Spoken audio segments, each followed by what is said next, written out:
easily 3-star the last Town Hall 13 challenge with this tutorial. Welcome back to the channel then, guys. I'm your host, Judo Sloth.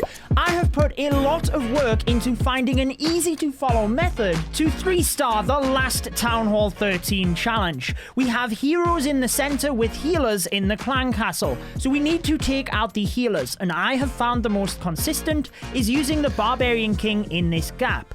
You can take out the Archer Queen and lure the clan castle. By the way, if something goes wrong at this early stage, just restart the challenge, you get unlimited tries. But wait until the Archer Queen reaches the top, freeze her, deploy your Barbarian King directly on top of the Queen, press his ability, he will take her out, as well as luring the healers. Now use your poison spell for the healers, and just wait. You have to be patient here, because if you deploy anything else, the Super Valkyries will run across to those troops and lure the healers outside of the poison, and you need to take down these healers.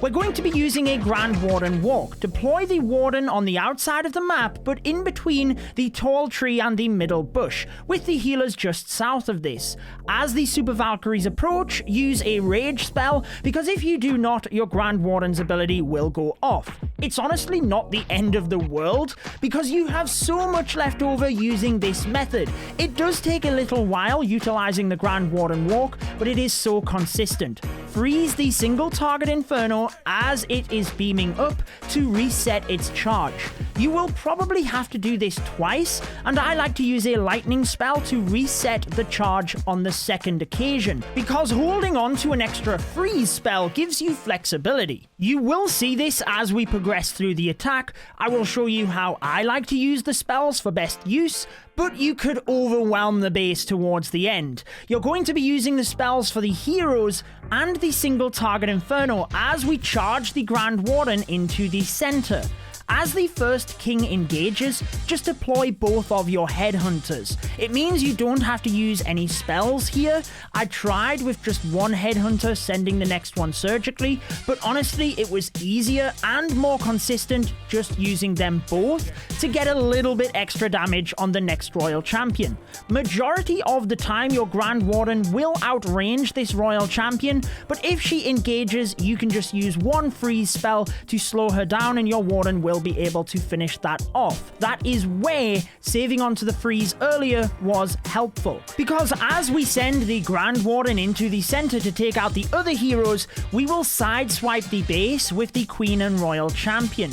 Now, the only other time you will need to use a Rage is if the Grand Warden activates the Town Hall and has not taken out the multi to the right. This happens on most occasions actually, but as I was devising this plan, I wanted to assure the strategy was replicable. You could watch this video and go and easily do it yourself. So I do want to explain when I found things sometimes are different, and that is one of them.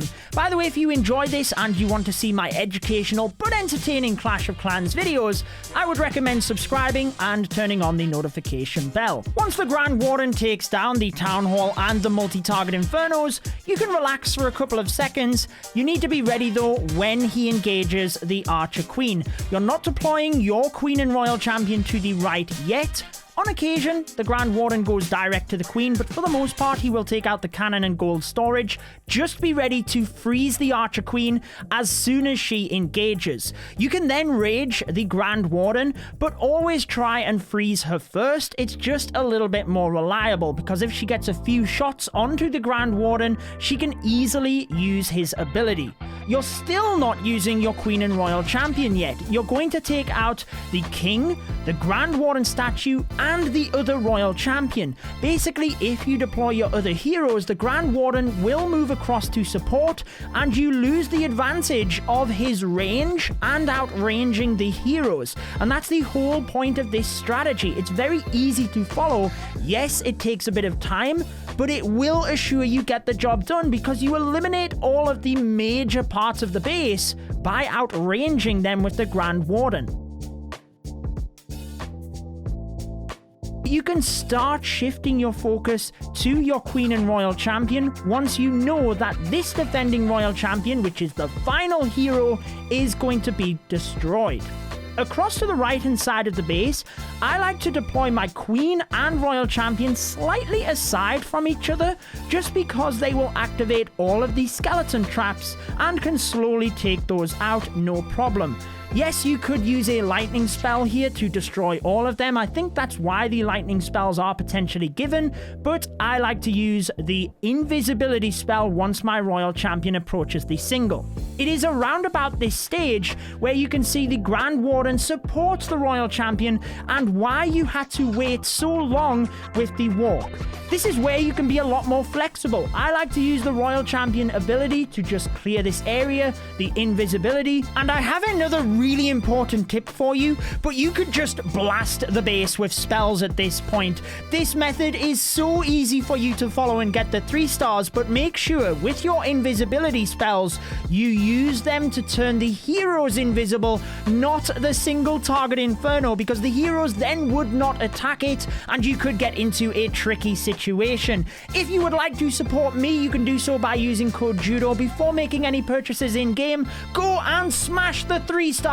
And if you want to see a recent video I dropped to Bronze League, what type of bases do we find? Subscribe button is also there. You guys take care and enjoy the rest of your day.